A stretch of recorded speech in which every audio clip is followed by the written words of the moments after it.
Monsieur le président de séance, messieurs les vice-présidents, mes chers collègues, le 9 juin dernier, la région a réuni près de 400 maires à l'occasion des Assises des maires d'Île-de-France. Cette mobilisation exceptionnelle n'est pas le fruit du hasard. Elle traduit la confiance que les élus locaux accordent à notre institution et à la politique territoriale que nous conduisons depuis maintenant 10 ans. Car pendant que l'État se désengage progressivement des territoires et ponctionne toujours davantage les ressources des collectivités, la région Île-de-France a fait un choix clair, celui d'être aux côtés des maires, de soutenir leurs projets et de leur donner les moyens d'agir. Cette fidélité aux communes n'est pas un slogan, elle se mesure en actes. Elle se mesure à travers plus d'1 milliard d'euros investis depuis le début du mandat au bénéfice des collectivités franciliennes. Elle se mesure à travers plus de 550 villages accompagnés grâce aux contrats ruraux et près de 400 villes soutenues par les contrats d'aménagement régionaux. Elle se mesure surtout à travers les milliers de projets qui améliorent concrètement la vie quotidienne des franciliens, aménagement du territoire, équipements sportifs, culturels, éducatifs, rénovation des bâtiments publics. Depuis 2016, notre majorité a engagé une rupture profonde avec les logiques de saupoudrage qui prévalaient auparavant. Nous avons fait le choix de l'investissement utile plutôt que de la dépense de fonctionnement, le choix des projets structurants plutôt que des micro-subventions sans vision d'ensemble.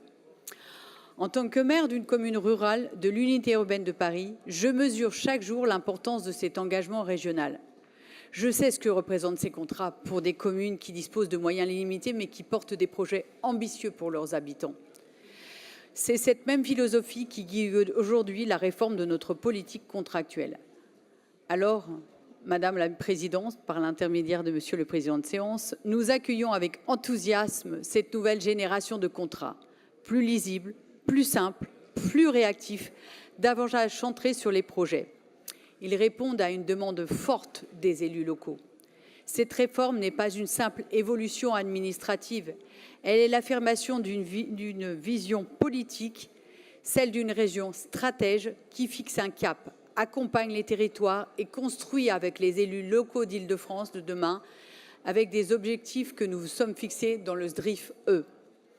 Une Île-de-France plus équilibrée, plus résiliente et plus proche de ses habitants grâce au quart et au corps.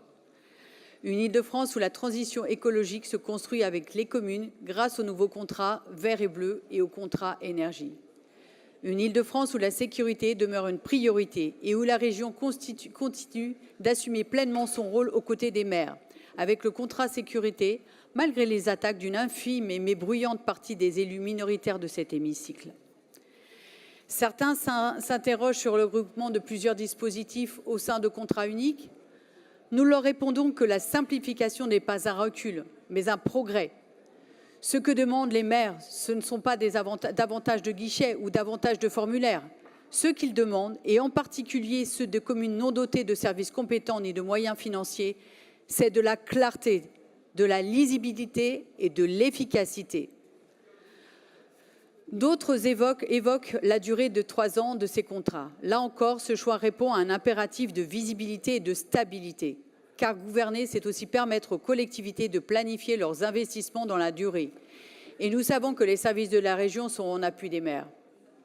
Dans un contexte budgétaire particulièrement difficile, marqué par près de 100 millions d'euros de pertes de recettes imposées une nouvelle fois par l'État à notre collectivité, cette réforme démontre la capacité de notre majorité à innover, à s'adapter et à maintenir un haut niveau d'investissement au service des territoires, comme le budget supplémentaire le prouve avec ses 39 millions d'euros pour les cars et les nouveaux contrats vert et bleu.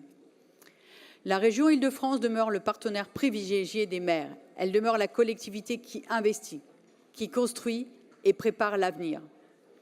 Grâce à cette nouvelle politique contractuelle, nous renforçons encore ce pacte de confiance qui unit la région aux communes franciliennes. Nous ne doutons pas que cette politique contractuelle rencontrera un franc succès et qu'elle nous permettra de poursuivre la politique engagée depuis déjà 10 ans et qui est plébiscitée par les élus locaux. Je vous remercie.